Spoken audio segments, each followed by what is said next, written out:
Welcome to the online version of the public meeting for the SR 248 Environmental Assessment.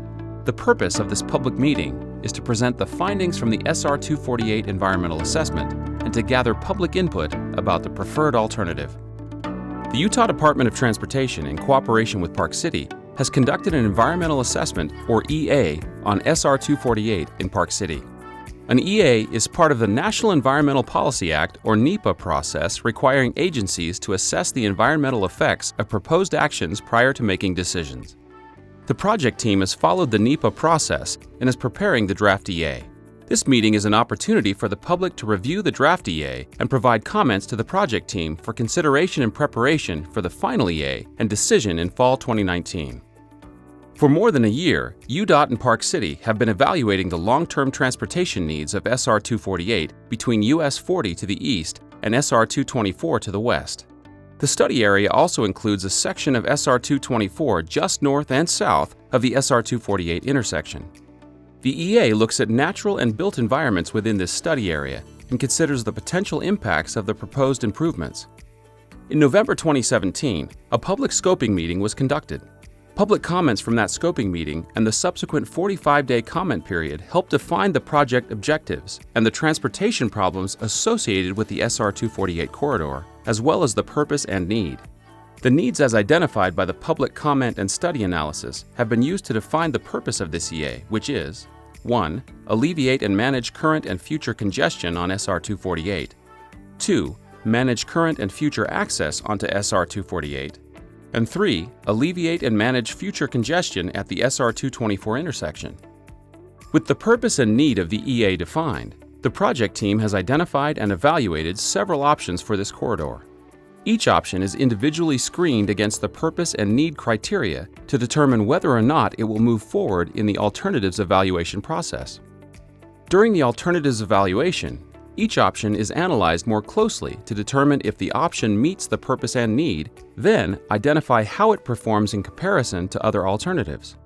For this study, the year 2040 is the benchmark measurement for both population and traffic projections. The alternatives will be designed and evaluated for the 2040 projections. Through this process, any option that does not meet the purpose and need is eliminated from further consideration. 9 alternatives, including a no-build alternative, were developed and evaluated during the process. Alternatives considered included a variety of solutions to help alleviate and manage congestion and access, such as widening the roadway, lanes for shoulder-running buses, roundabouts, continuous flow intersections and combinations of options such as roundabouts and shoulder-running buses. Each of the 9 alternatives were screened against the criteria stated earlier. The alternative that performed the best in this screening was designed and evaluated as the build alternative in the EA. The build alternative is the preferred alternative because it best meets the purpose and need of the project. The preferred alternative includes traditional widening that allows for 2 travel lanes in each direction from SR 224 to US 40. It also allows for right turn bays along the SR 248 corridor, additional turn lanes at signalized intersections, and signed and striped bicycle lanes throughout the entire corridor. The preferred alternative could also accommodate shoulder-running buses in the future between Comstock Drive and US 40. The preferred alternative improves overall travel time on SR 248 and cuts morning commute time by 50% in 2040.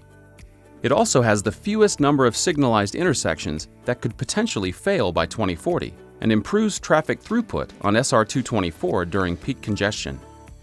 Several options were evaluated for the SR 224 intersection, including a roundabout, a continuous flow intersection, a below-ground tunnel for northbound lanes, widening to include dual left-hand and right-hand turns from SR 224 onto SR 248, or dual left-hand turns from SR 224 with a channelized right-hand turn from SR 248 onto SR 224. Ultimately, the option of dual left-hand turn lanes from southbound SR 224 to eastbound SR 248, as well as dual right turn lanes from westbound SR 248 to northbound SR 224, was selected for the SR 224 intersection. At the SR 224 intersection, the preferred alternative increased traffic flow through the intersection by 12 to 19%. as well as decrease the time to get through the intersection during both the peak morning and evening commutes by approximately 30 to 90 seconds. The preferred alternative would widen the roadway footprint to accommodate the additional lanes and shoulders, as well as signed and striped bicycle lanes throughout the SR 248 corridor. As mentioned previously, the NEPA process requires agencies to assess the environmental impacts of proposed actions to the natural and built environment prior to making decisions. Each impact was evaluated with the preferred alternative including recreation, land acquisitions, air quality, noise, wetlands, wildlife, and visual resources. Impacts were identified.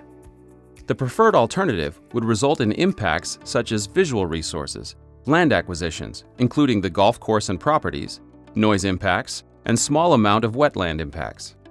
Let's look at a few of these more closely.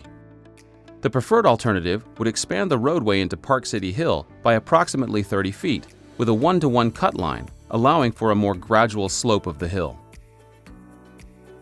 Additional impacts would also result in less than 0.1 acres of land acquisition from the Park City Golf Course, but would not adversely affect the features, attributes, or activities of the golf course. UDOT will make a de minimis impact determination pending public comment and concurrence from Park City. In some areas, the preferred alternative would increase noise levels along the corridor. 3 specific areas meet the criteria for potential noise barriers. One on the west side of the SR 224 and SR 248 intersection, one at Cook Drive, and one east of Buffalo Bill Drive. In these 3 areas, noise barriers are recommended for balloting by the benefited properties. The outcome of that balloting would determine whether the barriers would be installed. Park City is also working on other projects along SR 248 unrelated to this EA that will help improve traffic in the area. These projects include a tunnel under SR 248 to accommodate pedestrian traffic to and from Park City High School. Public comment is important to this process, and we encourage you to submit your written comments through July 11, 2019. All formal written comments will be taken into consideration and responded to in the final EA. Comments can be submitted in person at the public hearing on June 26th.